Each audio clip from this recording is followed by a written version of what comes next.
Au niveau de l'Institut technique de l'aviculture, donc on a commencé à travailler sur l'entrée volaille, ce qui paraît assez logique, sur les parcours, et on l'avait d'abord abordé par le biais de tout ce qui était gestion du parasitisme et bactériologique. En fait, le parcours est une zone qu'on ne maîtrise pas parfaitement, c'est un environnement naturel, et suivant comment il est géré, on peut avoir des conséquences parasitaires ou sanitaires sur le lot, et c'était de voir comment gérer au mieux cette problématique. C'est posé aussi des questions sur la gestion environnementale, et du coup on est arrivé après sur tout ce qui était approche du confort de l'utilisation du parcours par les volailles. Et pour ce casse-d'art, en fait, l'objectif finalement c'était de rencontrer les personnes qui avaient déjà une approche sur la volaille sur les parcours avec les personnes qui maîtrisent en fait l'arbre, qui vont maîtriser plutôt les plantations, sachant qu'en fait en parcours volaille on n'a pas ces compétences-là, et que de l'autre côté, sur le côté arbre, on est obligé de prendre en considération les besoins des volailles, leur comportement, leur biologie en fait, pour planter correctement et intelligemment un parcours. C'est effectivement un partenariat entre les personnes de la volaille. Donc là, on va être côté institut technique. On a aussi des lycées agricoles qui travaillent du coup avec des élevages de volailles et d'autres ENITAB. Et on a une partie qui va être plus sur l'agroforesterie. Alors on a aussi les chambres d'agriculture. Et puis on a aussi un côté plutôt agroforesterie, connaissance de l'arbre en tant que tel, avec du coup des compétences côté chambre d'agriculture, agrouf, ou d'autres associations locales qui sont pour la promotion de l'arbre dans leur région. Et on est aussi en partenariat avec l'INRA pour les aspects recherche fondamentale. L'ITAVI, dans ce dossier casse-d'art, a plus un rôle de coordinateur de l'ensemble du dossier, en partenariat avec la Chambre d'agriculture de la Sarthe. Et puis on a aussi certaines actions plus spécifiques qu'on va mener sur le stockage de carbone, l'azote, le phosphore ou la biodiversité sur les parcs. L'enjeu, pour moi, il va être avant tout en fait sur l'image qu'on renvoie de la production, mais l'image du métier aussi d'éleveur pour l'éleveur en tant que tel, et l'image qu'on va renvoyer pour le consommateur et pour le citoyen derrière.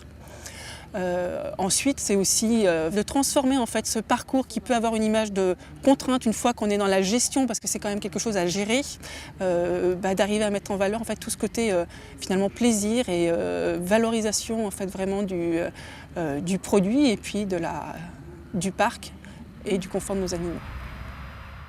Souvent, le parcours est considéré comme une zone non productive, alors qu'en fait, c'est quelque chose qui peut être mis en valeur, qui peut avoir un intérêt donc environnemental, comme on disait, sur le stockage, par exemple, du carbone, ou sur la gestion de l'érosion des sols, sur la biodiversité. Puis ça peut être aussi une zone productive pour l'éleveur, en mettant à profit donc, peut-être du bois d'œuvre, ou en fauchant aussi déjà ses prairies, en collectant l'herbe pour l'utiliser après derrière.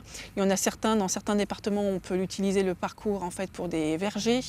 Donc voilà, ça peut être aussi une zone productive, une zone dont l'éleveur peut tirer aussi intérêt sur le parcours. Donc ce dossier casse-d'art parcours nous permettra d'apporter certains éléments de quantification du coup pour pouvoir avancer sur les plans scientifiques. Mais ce que je trouve aussi intéressant dans ce dossier, c'est qu'il va pouvoir nous apporter des éléments pour pouvoir communiquer, en fait, que ça soit alors auprès de la filière, auprès des éleveurs, auprès des techniciens, mais aussi auprès des, on va dire, collectivités territoriales, des instances publiques. Et de mettre en valeur en fait les avantages que peut avoir un parcours. Et c'est dans ce côté aussi envie de sensibiliser que je trouve vraiment ce dossier aussi intéressant. Ce dossier s'appuie sur deux approches complémentaires.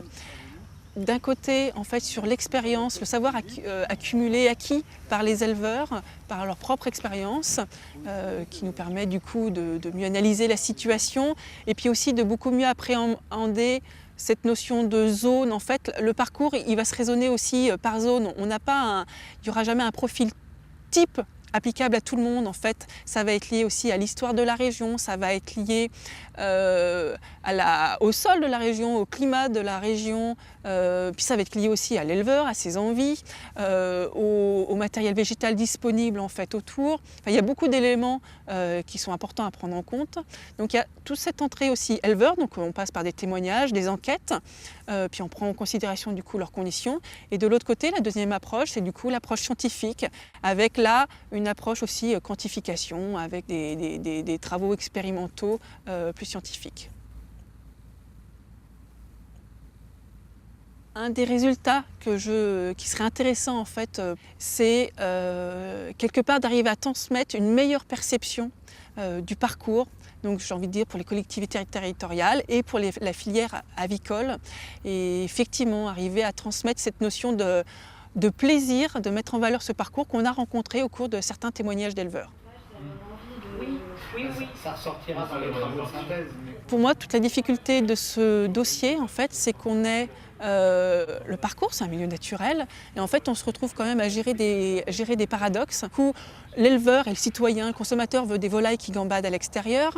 Par contre, on a quand même des facteurs à gérer, et là, on est quand même à l'extérieur, donc on ne peut pas tout parfaitement maîtriser.